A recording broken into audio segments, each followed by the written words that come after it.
Hi guys! Welcome back to our channel. Today we're going to talk about heating. This is something that has been on our plate for the past month. If you've seen any of our previous videos, we struggled quite a bit, and in that process we gained a lot of knowledge about different heating options for a van like ours. And so today we wanted to share the different options that we explored and which one we picked, why we picked it, and so on. And in general there are actually three options for heating: diesel, catalytic propane heaters and electric heaters. We're going to break down each of them and we're going to tell you the pros and cons of each one, and at the end we're going to tell you why we chose the option that we chose. Ready? Yes. Let's get started. So the first option, as we mentioned, is getting a diesel heater. This is by far the most common option that we've seen online. A lot of people opt in for that. However, we tried it too and it didn't work for us. So I want to give you a few pros and cons of the diesel heating. The pros are very simple. It's a very small, tiny, compact machine, but it blows a lot of hot air, which is great, especially if you're going to be somewhere where it's super cold outside. And the other thing is that it's very easy to turn on and off. If you've connected it to a switch, you can easily turn it on and off, so it's really easy. You don't have to go outside and do anything. Super simple. However, the cons, in our mind, outweigh the pros. First of all, we struggled quite a bit with finding a good quality, affordable diesel heater. There are some that are in the $700–800 range that we didn't want to spend that much money, but those might be a little better. But the ones that cost like $200–400, don't get them. They're very cheap. They're not good. Like, if you've seen any of our previous videos, you know what we're talking about. Another thing is that with the diesel heater, most of them produce a lot of smoke. And we actually had, like, we were parked somewhere and we tried to turn the diesel heater on because it was cold, and then a guy came and knocked on our door and said, "Oh, there's something smoking," like as if there might be a fire or something like that. So you can't really use that in the city, especially if you plan on staying overnight. Then that wouldn't be a good option because it just produces so much smoke. And on that note, we've realized that our van, especially the back doors, are not very well insulated, like from when the van was produced. There's nothing we can do about it because it's just how the doors open and close, and a lot of smoke was actually able to go in the van, so it was pretty toxic. We had to open the doors quite a bit. Not fun at all.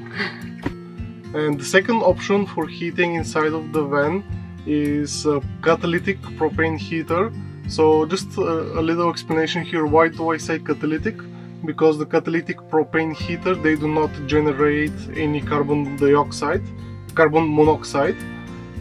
If you buy some from Canadian Tire, they're mostly for outdoors because they generate a lot of carbon monoxide. So the pros and cons. The pros of the catalytic propane heater is that the propane is very cheap and efficient, so it's probably going to cost you a lot less than any other heater. But the cons are that you cannot really control temperature. They don't come with a thermostat, and if you imagine putting it on, let's say on low for the whole night, you may wake up in 30 degrees inside of the van. So that's not very good, especially for people like me that like to sleep in a colder temperature. And the other con is that they are actually fire hazard. So if you install them somewhere and something gets into contact with them, they can catch fire, which is also not a very fun thing. So yeah, that's about it with the propane catalytic heaters. So the third option is to get an electric heater, and very likely, unless you have a million batteries, you'll probably need to get a generator as well, because those heaters draw a lot of power. So the benefit of having that system of an electric heater and a generator together is that the generator serves really for two purposes. First of all, it's going to power your heater so you can actually warm up, which is the point that we're talking about here, but also a side benefit is that you can connect it to your batteries and charge them, because very likely if you're in a place where you need to heat yourself, the sunshine is not going to be it's not going to be enough to charge your batteries just from your solar panels. So having another source like a generator to charge your batteries is always a good idea, especially in the colder days. The other pro is that electric heaters usually come with a thermostat, so you can set it up at a certain degree, and then it's going to continue to it's going to maintain, that's the word. It's going to maintain the temperature overnight. Now, there are some cons to this method as well, to this option, sorry. The first one is that the generators are usually quite loud unless you spend a lot of money on getting something that's very, very quiet. But even then, they're still pretty loud. So you can't really use them in the cities because people are going to complain, like people living nearby are going to complain, or somebody passing by might hear it and might want to steal it, and you know, like there's just this whole other thing that you don't want to get into. So they're not really helpful for heating yourself if you're going to sleep in the city. And the other thing is that they usually, or at least the generator that we have, has a very small tank of, I think, what, 3.7? yes, 3.7 liters, which lasts for a couple of hours, but then we need to go and fill in more gas in it quite often, so that's just something that's not very convenient. Okay, so the option that we chose for us was electric heater with generator, and I'm going to just explain a little why we chose that and how our system works.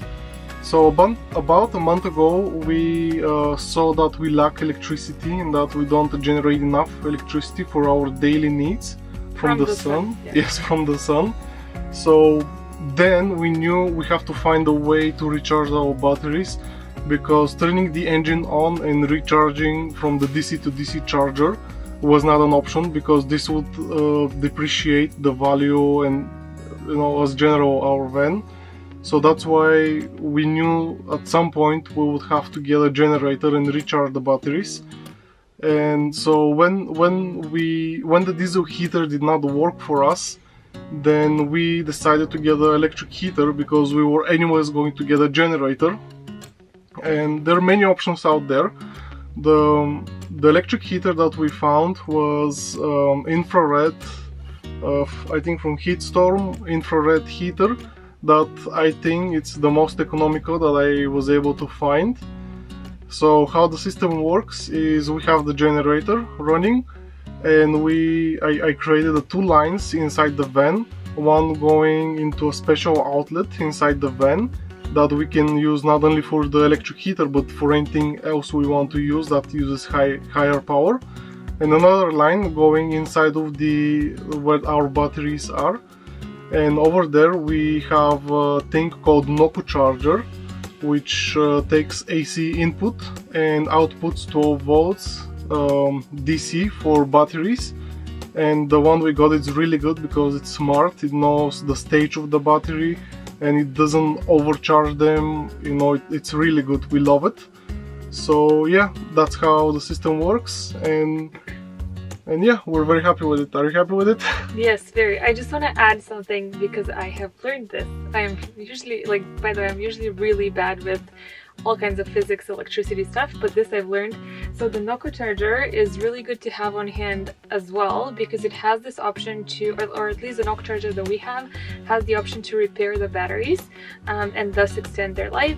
And also, we can boost the van with that charger, so right? that's the other advantage, is that if, for example, you need a boost, you can take the Noku charger, connect it to your battery, and turn on the engine, turn on the generator, and there is a boost option that you can boost, that you can press the boost and then just which start is it. really helpful, especially if you go to like more remote places, or if you drive a diesel van like us.